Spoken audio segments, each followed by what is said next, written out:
So we will let our guests introduce themselves briefly, and I think some of them have a few videos to show us as well, so that you understand their background.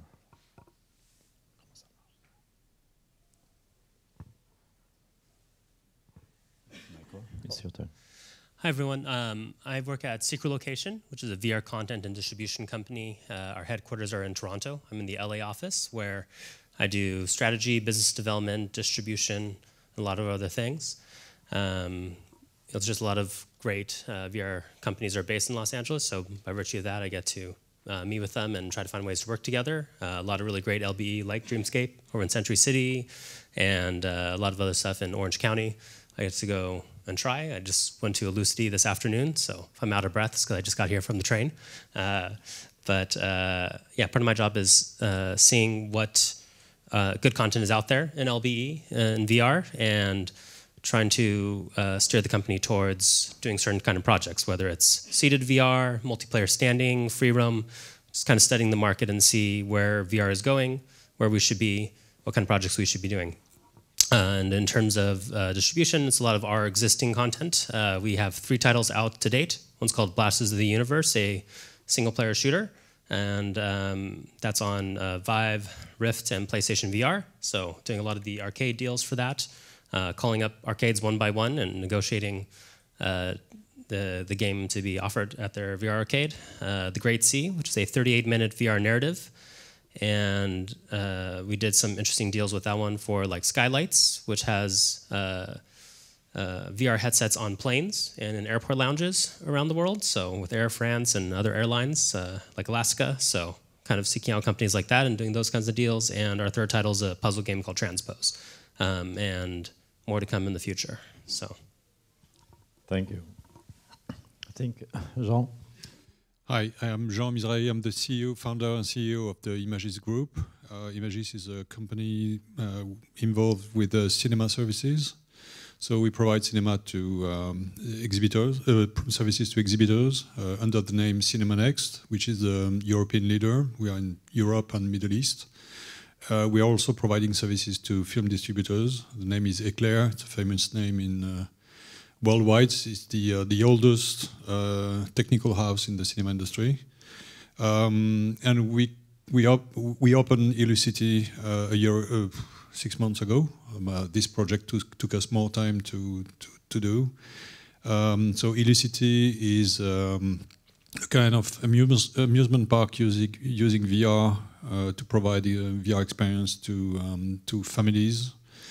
But also to companies. There's a lot of demand from the B2B, and we'll probably come back to that.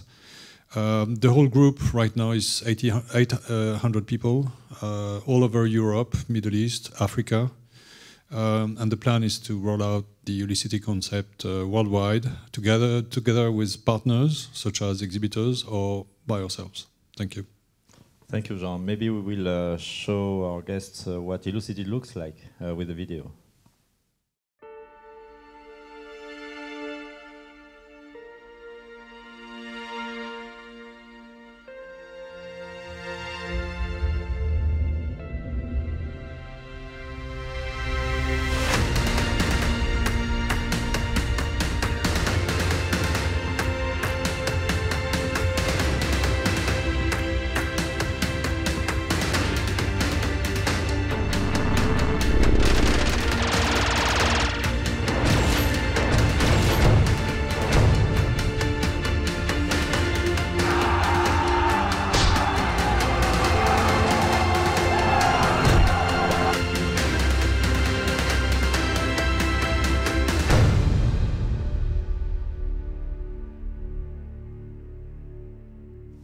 Thank you. For those who haven't been to Elucity yet, it's not far from here. It's north of Paris, near La Villette. Ronald? So I'm Ronald Menzel. Maybe I try this one? Okay. Ronald Menzel, I'm one of the founders and the chief strategy officer of Dreamscape. Dreamscape is a travel agency that is taking people in through time and space. We opened our first venue 6 months ago in Los Angeles, And I guess the best way to understand what we do is to look at this little video, which was actually a show on the LA television news 6 months ago when we opened. Even from the outside, a new place called Dreamscape evokes a sense of wonder. A now boarding sign adds to the mystery. Our backgrounds come from Disney Imagineering and motion pictures. Once inside, you get some clues about what lies ahead. A virtual reality journey. I've got three choices here. Alien Zoo, the Blue, and Magic Projector, the Lost Pearl. Dreamscape Immersive is a new company backed by major studios including Fox, Warner Media, and Viacom. Steven Spielberg and composer Hans Zimmer also on board. They believe this might be the future of entertainment, a virtual reality experience where there are no spectators, only participants. That means our floors rumble. We have wind. We have a scent. We have many different physical effects that sort of add to the immersion and really put you way inside of the experience. Small groups of 6 participate together, but first you have to suit up. We really are looking at this as the final ritual in the physical world before you step into the virtual world. That means motion trackers on your hands and feet, a VR headset, plus a backpack to power it all. All right. Off on your adventure. I hope he makes it. What happens behind those doors is tough to explain, but it's one of the coolest things I've ever experienced. Imagine a ride/adventure taking place in an amazing make-believe world. So when you get in there, you actually see yourself on the screen. You work with your group to walk, explore, and figure out the ending. We were on this wild ride at the end, which was basically like being on an amusement park ride, kind of like a roller coaster. But again, you're not truly moving. If you have expectations about VR, basically what you've done, put them aside. Because this is a very different experience.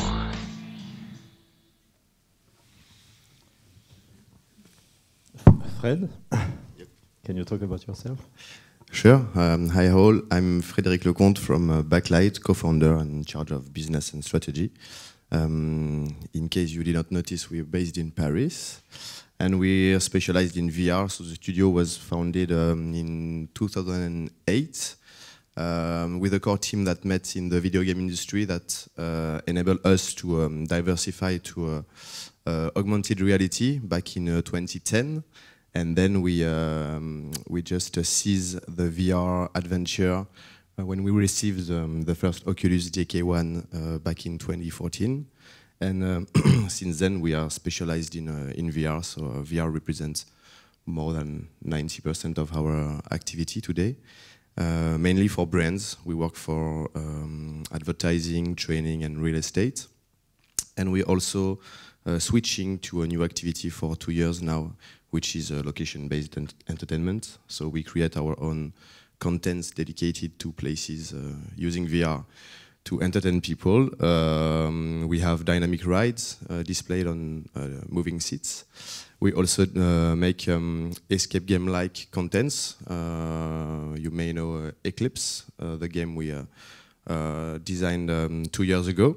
We made a Toyland with Illucity, which is an exclusivity for the Illucity place. And yeah, that's it. We got a video, I think. So I think we have the Eclipse trailer. Yep.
Very cool experience.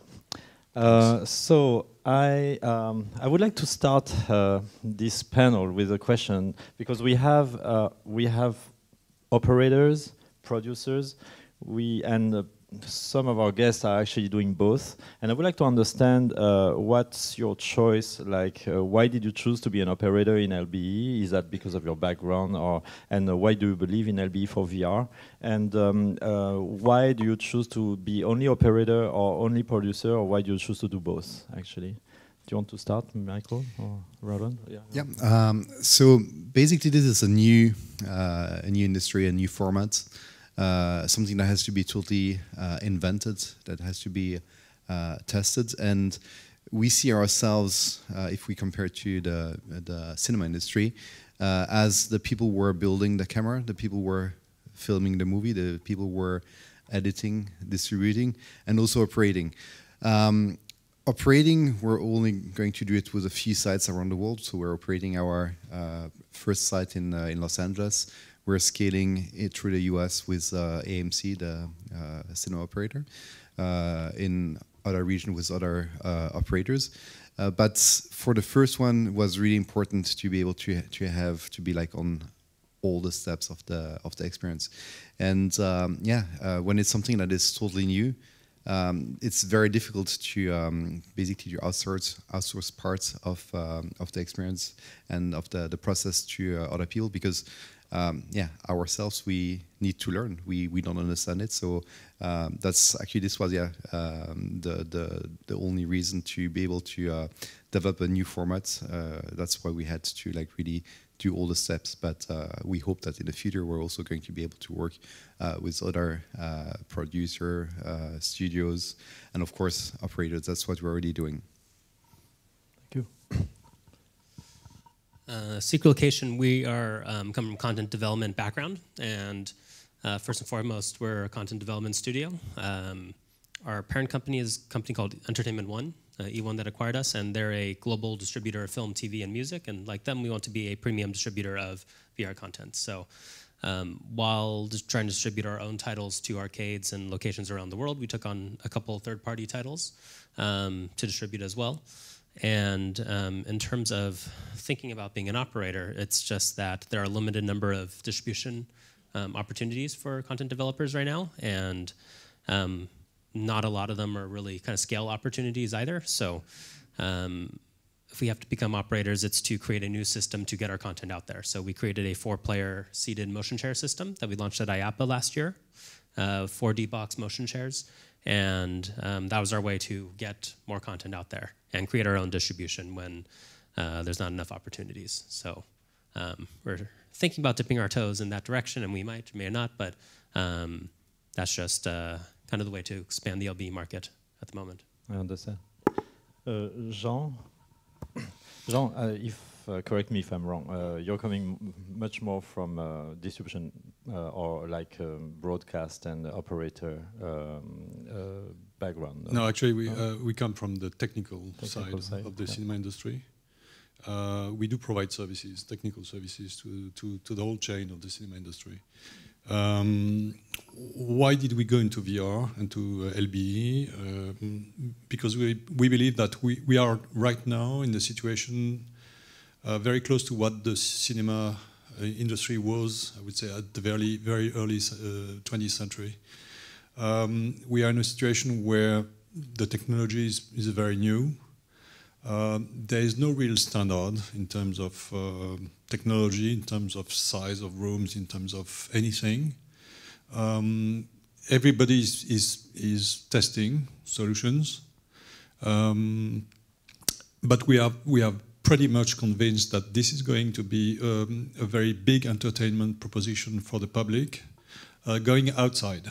Of course, at home there will be solutions, VR solutions for the home entertainment, but we believe that as people used to go and are going to the cinema to watch movies, they will go out to experience different kind of content, which is VR content, together. And I think that is going to be the key element, is to be together, experiencing something collectively sharing experiences, being able to share, which is what cinema is offering to the public today, compared to sitting at home watching a video or watching a video platform. The idea is to provide the public with a place where they can join collectively and experiment something. Why did we go into this business? Because our customers are cinema exhibitors. A part of our customers are cinema exhibitors, and they are wondering what the future is for them. We believe that cinemas will become progressively more like entertainment centers. Of course, they will continue to provide movies. I'm talking about the mainstream cinemas, not art house, of course. And they probably need to attract a different audience, especially younger people. The audience of the cinema is getting older, so there is a need for cinema operators to bring new people in the cinema place area. And that was the idea. So we are pretty much in the idea of partnership, partnering with cinema exhibitors. Actually, the discussions we have today, many of them are with cinema exhibitors, although we have also specialized theme park companies or individuals interested by the Lucidity concept. But the idea is to bring this collective experience to the public, and we believe that's going to be a very strong business in the future. But you also are investing in co-production right now. We also invest in production. So to address your question, right now we are, as I was saying, we are in the situation of the cinema in the early 20th century, when the Pathé, the Gaumont were opening screens, but also producing their own content for their own screens.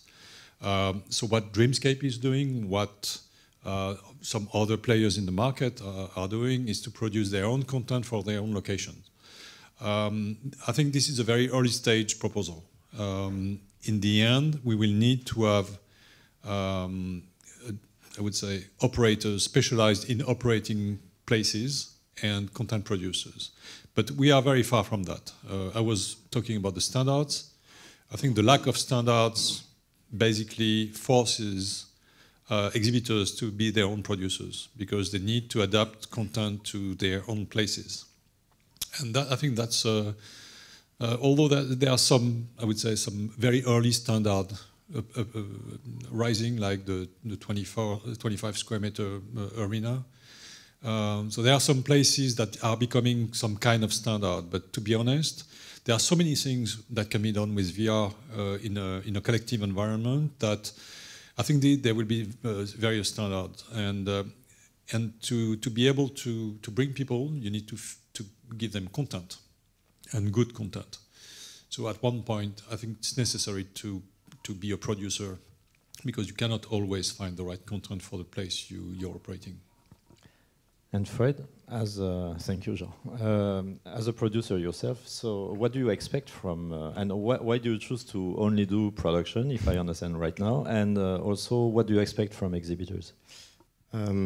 Yeah, we're only producers right now. We've been offered to become partners or even to operate our own places, because we have an interesting catalog of contents to almost equip a whole location. So, but we didn't seize the opportunity, because when you create contents, you discover the joy of having to follow your clients to make the maintenance, the outline, because it's you must face it, when you make a multiplayer experience, it's computers with a network, and you're going to have problems with computers, even if it's pods and solo and one-player installation is going to have issues. It's computers, it's mathematics. So when you realize that, and how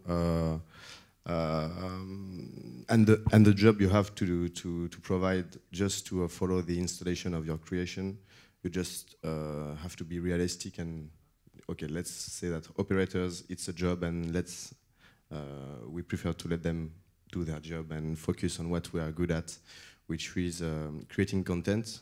But creating content today, it's also offering the installation and the hardware that comes with the content. It's not only about content. When standards will have rise, and maybe networks will be widely spread, we could just make content and focus on distributing our contents. But today we have to provide the whole solution, even turnkey solution, even the place that display the content.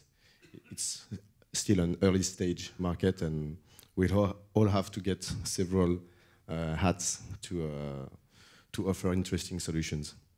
All right. Now talk about the content, since we are there. Content, so the operators, they need, and the exhibitors, they need a lot of high quality content to keep the audience coming back. Do you think we have enough diverse content, and what kind of content are you looking for? And for the producers, what is your strategy to be able to catch up with the market and to always fulfill the need of this market? I mean, the growing need, I hope, of this nascent market. So at Dreamscape, we're aiming to a real 4-quadrant public.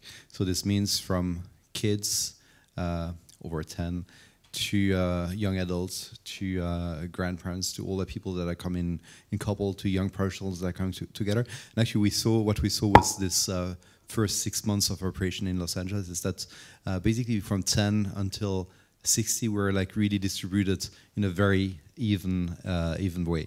But this is also because we produced, I would say, the Hollywood type blockbuster content, so something that is really appealing for everyone.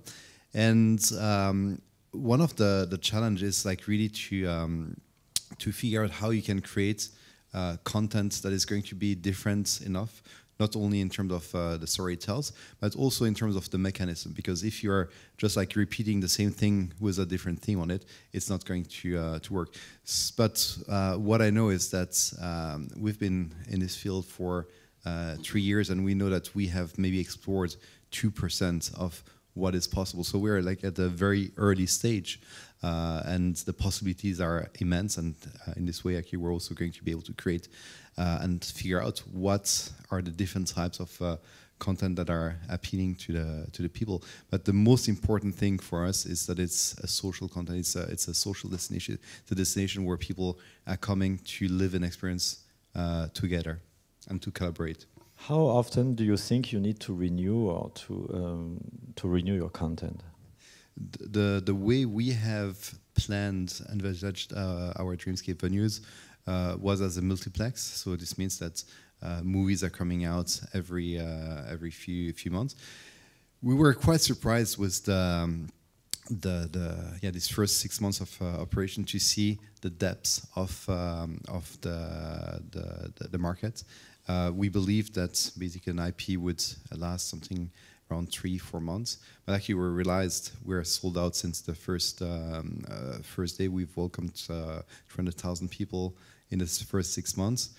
So we realized that actually maybe the content doesn't need to be changed that often, which is also a great news. But still, we want to make sure that it's a repeatable experience to come out to a Dreamscape venue, and so we are going to change content on a regular basis. The last one that was announced is the Men in Black franchise. It's going to come out in a few weeks. Congratulations, Michael. So, what's your strategy to address the market, and how do you know that the productions you are planning or doing will meet the exhibitors' demand? We don't, but we do our best to kind of learn from the titles that have been out there, the titles that are popular, first in kind of regular room scale arcades. We know 90-95% of most people trying LBE, trying VR out of home, are trying it for the very first time. So it needs to be dead simple onboarding, some kind of room where people can kind of adjust and realize that they're in VR before they kind of get into the story, and before they understand what they're doing, they need to first just appreciate that they're there in virtual reality and see each other and appreciate the sense of presence first. So by going out and doing a lot of VR, I've been able to kind of see some themes and see what's successful, what's not successful, and kind of apply that to our own content development. So that's kind of the first step what we do. And then in terms of, if we were ever to secure distribution at a place like Dreamscape or one of these kind of really great companies, generally we need either just such a compelling concept that is so great and an original concept, or we try to get IP. So that's part of why I'm in the LA office, is to try to get that IP and help secure distribution that way. So one of the success stories that we might talk about at some point is the Jurassic World VR experience at all the Dave & Buster's. So I think that's 120 or more Dave & Buster's worldwide, by doing a 5-minute VR ride, very accessible, anyone can do it. Much shorter than going to Disneyland or going to a theme park and spending hundreds of dollars on a park ticket and then waiting in line. You just go to Dave & Buster's and do a Jurassic World VR ride. That's a very compelling concept, and that's been a hit, and they've replaced that with other content, and we've seen that's also been IP. It's been the Star Trek ride, it's been the Men in Black ride at Dave & Buster's, so we know that in certain areas where there is VR, you have to have IP to stand out. So that's part of the challenge of being a developer. And was the Dave & Buster's project Jurassic World their request, or was it something that you proposed them? The Jurassic World was not ours. Oh, okay. It was someone else's. But okay, that's a very because it literally made big lies in the United States, and it helped them because they were actually in a kind of like troubled situation, and that was part of the strategy to revive their whole network, if I understand. Yeah, a lot of family entertainment centers in North America and around the world have golf or bowling or laser tag and stuff like that, and some people keep going to those, and other people, they need new and exciting things to get customers coming into their businesses. So VR could be that, and it's just about figuring out what format is approachable and easy for people to get into. So another success story is Hologate, with their kind of 4-player standing system with TV screens that show what people are doing in VR. If you're standing outside of the system, you see people either holding rifles and shooting things, or there's a music game they have where you're kind of punching the music notes. Just to see people doing that. Oh, and Ragnarok over at Lucity, I tried yesterday. A lot of fun. Just to see people. Well, there's one outside here. I tried. That's where I tried it. Oh, yeah. Okay. But just seeing 4 people standing and doing the same motion together is really fun, and makes you want to stand in line and try it. So so for people who are shy and I don't know what VR is, I don't want to put the helmet on, but seeing kind of people doing something fun like that, I think is lowered the barrier to entry, and that's why kind of that system has been a good format for businesses that don't have VR to buy a VR system and get more customers into it.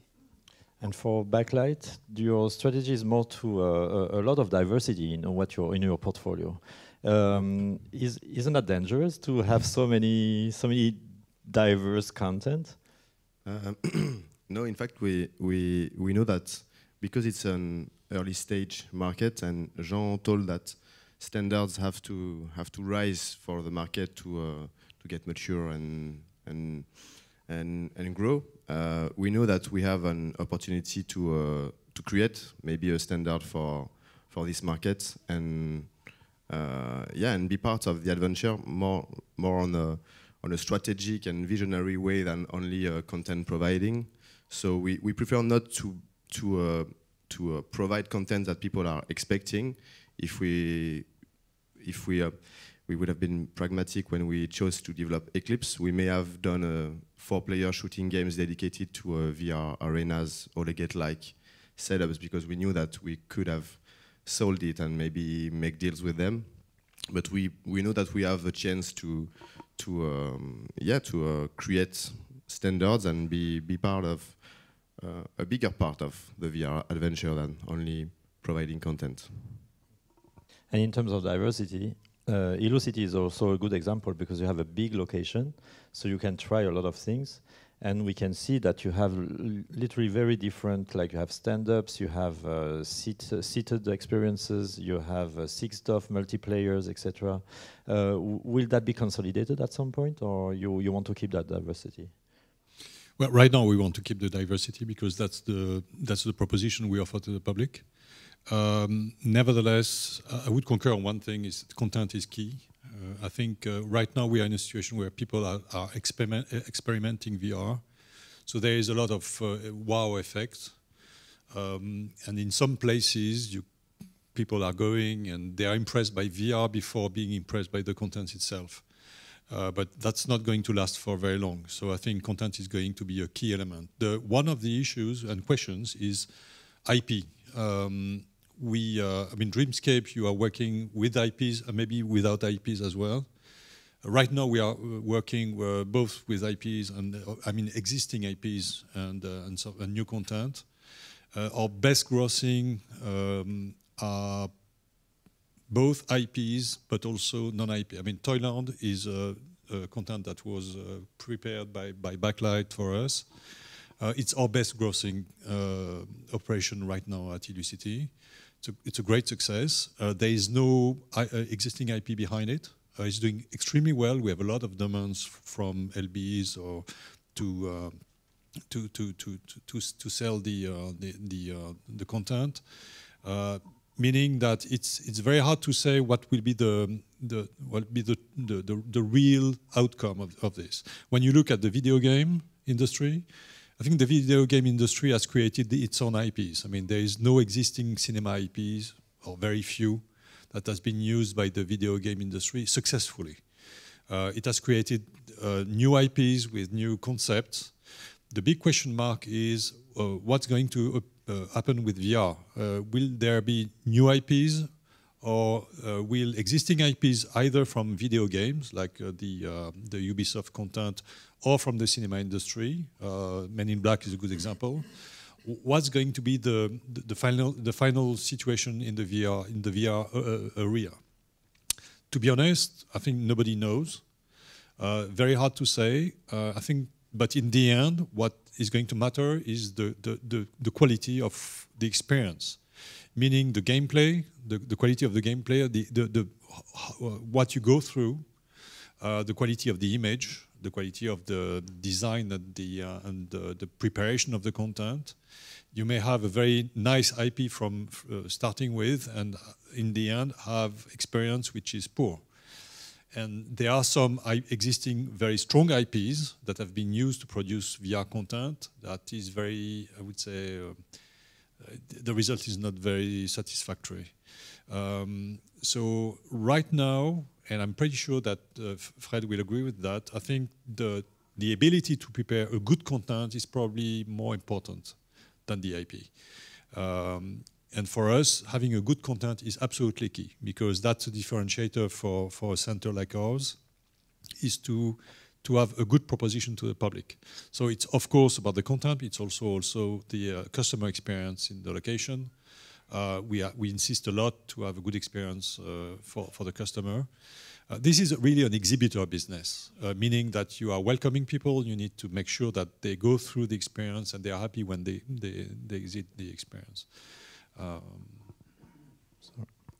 Yeah, and when it comes to IP, we worked with IPs for advertising, so we know how difficult it is to work with majors and studios, and the cost, but also on the creative side. And VR is such a new subject that everything still has to be invented. We are just discovering what it's about, really. And working with IPs, we know that you're going to have constraints, and you're going to have guidelines, and you're going to have market people like telling you like you have to target that kind of people. And I believe that VR is still, but you have to be flexible and to be able to try and experiment and offer something new for the public to and maybe fail about it. So it's a dangerous game, but if you manage and succeed in designing and offering something that has never been seen before, I get that you can be a successful part of this adventure. So I prefer today not to work with IPs and be free to do whatever I want to do. I have one more comment about it. So when I brought up the example, I was kind of talking about Dave & Buster's specifically. And if you put a VR system in Dave & Buster's, all the people who already go to Dave & Buster's will try it because, oh, that's a new system. That looks really interesting. I want to try it. If you want to get new customers to come to Dave & Buster's who have never been there before, if it's Jurassic World, if it's Men in Black, if it's something exciting like that, that's how you're going to get new customers coming to Dave & Buster's. So that's probably why they're interested in doing IP. And if you walk into a Dave & Buster's, they have a bunch of different arcade games based off IP. So that's kind of what you're competing against. So that's where that kind of a business makes sense to have IP. And then for Dreamscape, as you're saying, I've been to the one in Century City Mall, and it just kind of stands alone. It's a destination, and people show up and want to go there. If you said you're expanding with AMC, and if it's either in the lobby or next to the lobby or nearby, you're competing with all the movies going through the AMC. So I think that's where you kind of need some cachet of IP to compete, stand out against the movies, or people just walk by. I don't know what that is. Maybe they just kind of rush off to see the movie. So those are kind of two situations where I think IP has value. But I totally agree with you that if they're a pain in the ass to work with and you can't do a good game and can't find a way to monetization, then not worth doing it. But I totally agree with you. Actually, I agree and I disagree at the same time. And actually, I don't have the right answers. We haven't been operating in an AMC site yet. What we learned is that we're a destination, so that 93% of the people who are coming to a Dreamscape venue are coming to the mall for Dreamscape. So this means if you're making the buzz, if you like the cool place to be, you're not going to compete against IPs. You're going to be the cool thing to do and to go there. But yeah, we'll see as soon as we're in our first. We're sharing like the lobby space of our first AMC cinema. So we're always going to be in an AMC cinema, but we're going to have the Dreamscape facade. So you're going to always get into Dreamscape. But we'll see. So since we started this conversation, I've heard a few times the word standard come back and come up. So I guess in standards, what you mean is like quality standards, operation standards, tech standards, the different types of standards. So what for each of you, which are the standards that are the most important in terms of what you want to provide to your audience? So for us, one thing that is very important is the quality of the operations. This is something that is key. We come from Disney, so this means we're applying the same standards of quality as Disney. So the quality of the build out, the quality of the staff, the way the staff is welcoming people, and of course the experience itself, the content. But in our surveys, actually we saw that people were even more impressed by the way they were welcomed than the experience itself. And so this is something that is very important. But I wouldn't say this is a standard. When we're talking about standards, we're talking about technology. So basically a place where you can deploy content that is created by a lot of different studios. Is it possible to have a standard? Yes, it's possible. Is it going to happen soon? I don't think so, because where everybody's like exploring is trying to push their solution they believe is the best one. I guess that at one point there are going to be like a few standards. Some people like us were going to go their way, so we have something that's really property, and then some standards, where more studios are going to be able to implement content on. Hologate is a good example. They are taking this approach, and actually they are sort of becoming a kind of standard because they have like really deployed a lot of pods around the world. But yeah, I think it's going to be a long way to get to something like a standard. And then at the end, do you really want also a standard? You want to have diversity. So are we going to be more like a cinema or a theme park model? Maybe it's going to be in the middle. The first game we took to arcades was our single-player game, Blasters of the Universe, which for an at-home game you're downloading on Steam is in-depth. There's 4 different levels, and as you go through the levels, you unlock different weapon parts. So under the first menu you go into, this is like a arena where you're selecting all the different like gun barrels, bullets, stock of the gun, all this kind of stuff. And for at-home players, this makes sense. When we took it to arcades, that level of complexity kind of paralyzes players, and they just get stuck in the gallery trying to choose the gun and don't like actually start the game. So we kind of took a lot of learnings we had from that and are applying it in a major update that will be coming soon. But kind of in terms of standards for kind of the regular, hundreds of VR arcades around the world that your company catalogs in VRrOOm, very helpful for people like us who are trying to get our game out there. The standards there are really just kind of within a minute, the customer should be playing the game, understand what action they're doing. Fruit Ninja VR, you're just slicing fruit. They already know it from the mobile game. Space Pirate Trainer, you're just shooting things and dodging bullets. Game simple like that. Players should be able to know and be doing the primary activity within a minute. If there is multiplayer, the operators should be able to match them together very easily. There's a couple of games I know where just the multiplayer matchmaking is so difficult that operators don't even recommend or tell customers that they offer that game because the operators, it's usually just one person handling 10 pods or more. And if a group of 4 comes in, they want to quickly get those customers onboarded and playing and then help the next group of customers.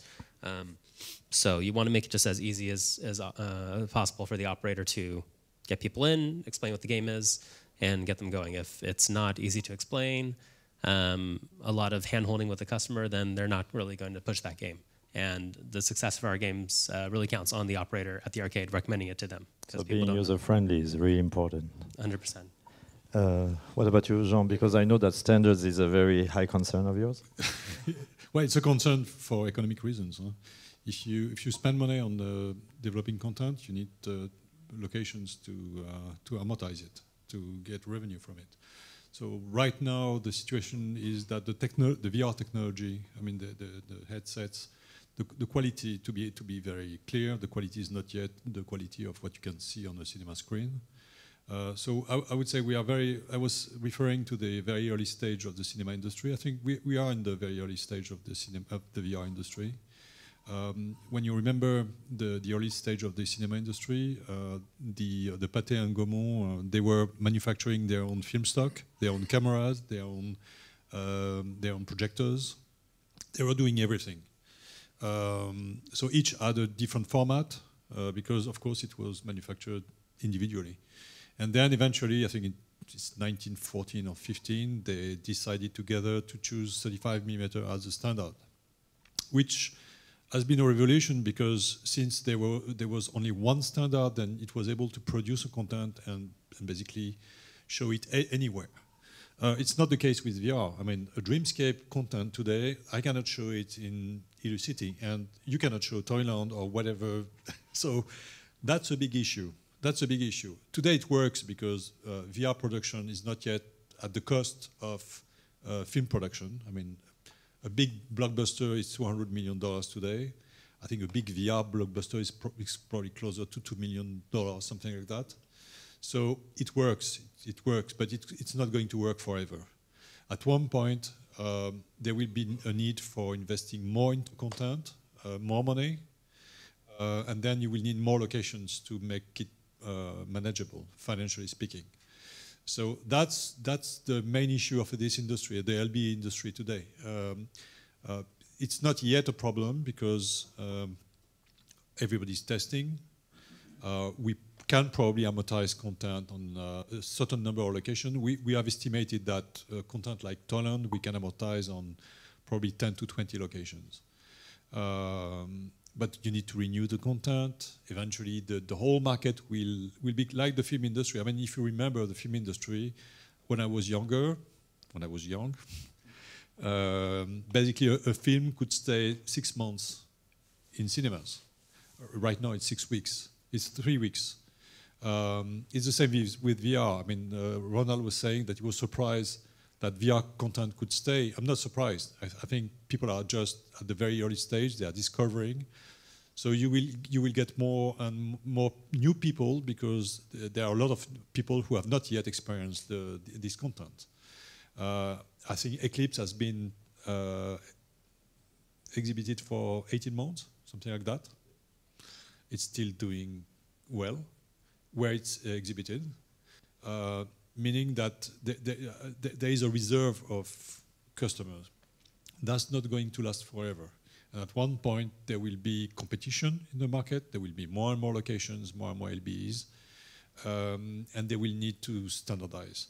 So I think it's probably too early to discuss that among the players, because everybody's trying to get this big piece of the cake.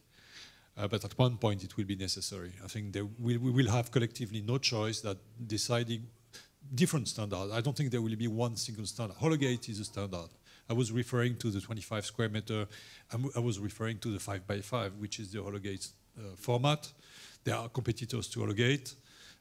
We have this kind of arena at Illucity, not with the Hologate content, but it's becoming a kind of standard. But there will be other standards, and that I think at one point we'll need to have a limited number of standards in order to be able to produce content, to have production companies, independent production companies, producing content, distribution companies, distributing content. I think that the whole industry will probably move to something very close to what the cinema industry was, at least for the LBs. I'm not talking for the consumer, home consumer environment, which is probably different.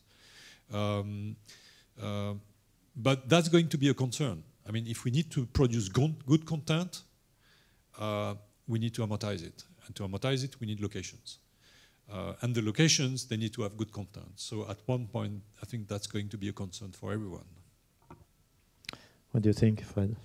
Yeah, I agree on the, in my opinion, the standard that has to rise is the link between us, studios, and operators, like a kind of distribution solution for us and an operation solution for operators, because location-based, if they want to be successful, I guess, if they want to last, they will have to offer different kind of experiences, like what Illucity is planning is to get free roaming experiences, escape games like Eclipse, 30 square meters, 4 players experiences with 4D and haptics.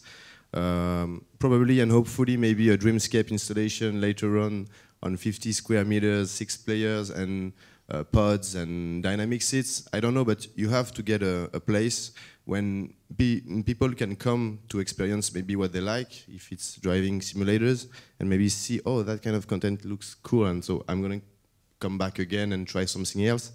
And for that, operators will have to get operating systems like back office that can handle the different kind of servers and how to launch games, and maybe centralize it in one place so they can share the cost of one operator for several games. And so it's going to get to that point, I think, I hope.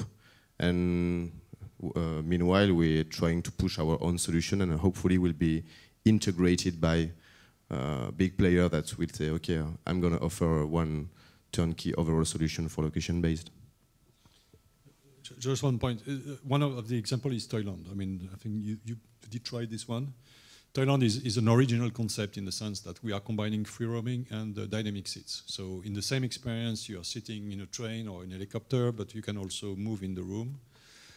It's a special setup. I mean, you need to have the seat at a certain place, otherwise it's going to be difficult to sit because you have a headset.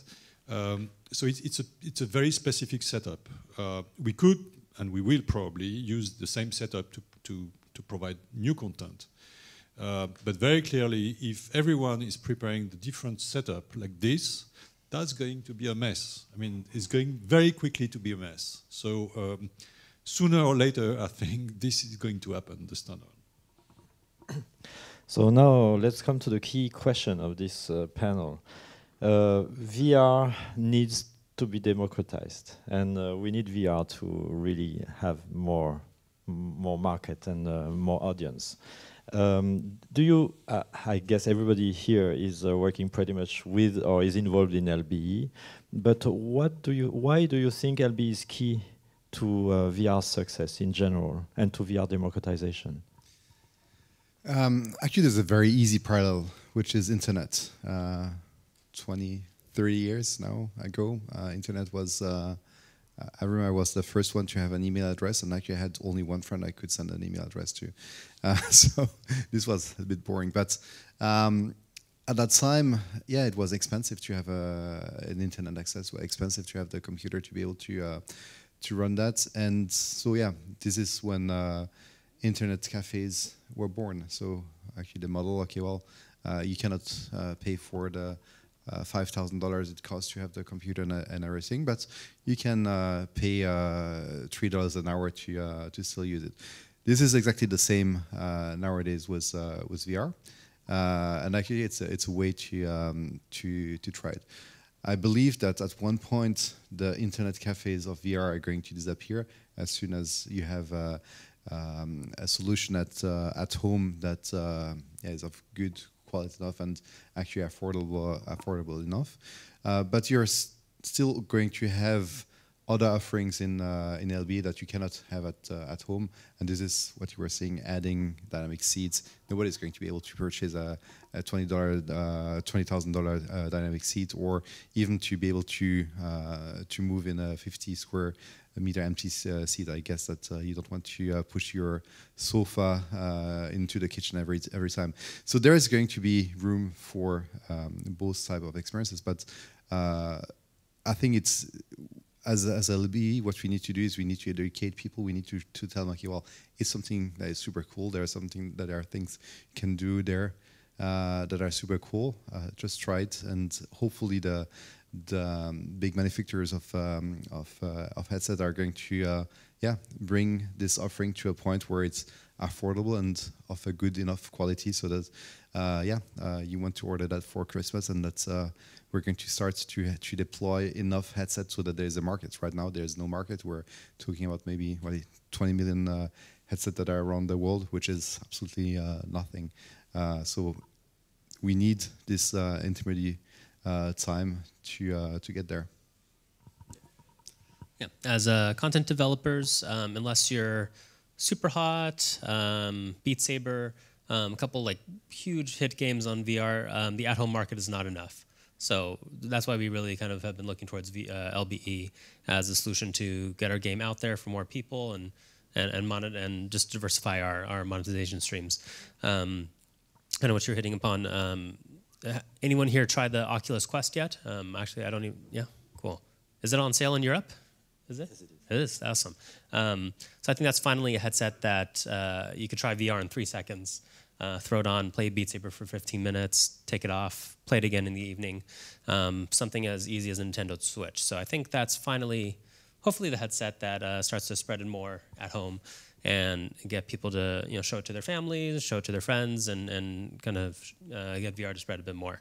And exactly as you were saying, that's that ease of getting into VR is what's going to challenge the kind of regular VR arcade market. So I definitely agree that the LBE experiences that are going to survive and thrive in the many years to come are going to be multiplayer experiences, things that take up more space, things that have extra haptics like smell, heat, wind, vibration that you can't set up and do at home. Just kind of these social amazing experiences that you could only do with a premium VR setup is going to be really great. Thank you. Jean? Well, I think that the home usage of VR and the LB is a very different experience. Yes, there are internet cafes of VR. Basically, it's arcade areas. I think the arcade business is going to go up and then go down, like the video game arcade business did experience the same problems. But the LB experience will be different in the sense that it can provide things that you cannot have at home, like Ronald was saying. You can have the haptic effects, you can have the collective experience, the moving experience, the fact that you can move in an environment. That's completely different. I'm not sure LB makes probably easier for people to have a first experience with VR. I'm not sure it's a condition for VR at home to develop. I think it's a different issue. The VR at home, I think I agree with Michael. It's we need the right product. I don't think we have the right product today for the home consumption. There is a quality issue. There is the capacity to use it easily. There is a content issue. We don't have enough content, I think, for home consumer. So I think it's a different, and I'm not sure that the two are linked, to be honest. Yes, LB will be key to VR mass adoption for sure, in good or in bad. We got a showroom in Paris in which we make demos for our brand content creations, and I cannot count the number of people coming in and telling me, oh wait, no, I know VR, I tried it once, I don't like it. And I said, okay, stop, what are you meaning by that? Like, you already saw a bad movie or already heard a bad music, but you still love movies and music, so why VR? Because they think that VR is bad when they experience a bad experience. And it's been the case for brand activation and communication before, and advertising, because it was the first contact of VR with people with that kind of use of VR. And location-based will be the same. You were mentioning IAPA. We've been showcasing Eclipse in IAPA for the 2 last shows, and we try to make good VR. Eclipse is a proof of that. You know, we are glad to be in part of the selection of Venice Film Festival and South by Southwest. And it's not because we are in the entertainment business that we cannot make good things in VR, even if it's dedicated to entertainment.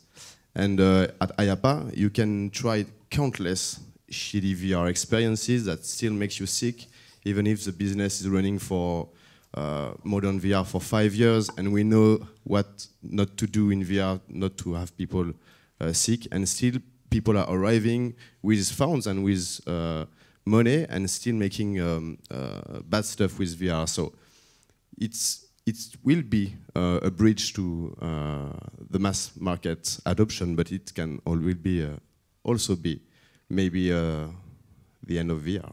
So we have to be careful about it. Well, let's stay optimistic. We all believe that VR will be big. And I'd like to thank you all, because we need to finish this panel. And thank you then. Thank you, Ronald, Michael, Jean. I don't think we have no time for questions now. I'm sorry, because we were already a little bit late. And Fred, thank you so much. If you want to ask questions to the panel speakers, you can maybe catch up with them in the back or a little bit later on. Thank you. Thank you.